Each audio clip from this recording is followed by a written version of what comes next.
మానవత్వం చాటుకున్న సీఎం విజయ్ స్వయంగా వేదిక దిగొచ్చి గర్భిణికి నియామక పత్రం అందజేత తమిళనాడు ముఖ్యమంత్రి జోసెఫ్ విజయ్ మానవత్వాన్ని చాటుకున్నారు. నిండు గర్భిణి కోసం ఆయన ప్రోటోకాల్ ను పక్కన పెట్టి స్వయంగా వేదికపై నుంచి దిగొచ్చారు.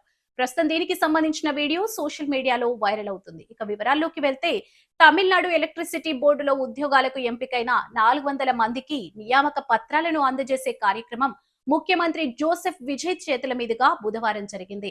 వీరిలో ఉద్యోగానికి ఎంపికైన అక్షయ లక్ష్మి అనే గర్భిణి కూడా ఉన్నారు. ఆమె పేరు పిలిచినప్పుడు గర్భిణి అని సీఎం విజయ్ గమనించారు. ఆ మహిళ వేదికపైకి రావడం ఇబ్బంది అవుతుందని నేరుగా ఆయనే కిందకు దిగొచ్చి ఆమెకు నియామక పత్రం అందించారు.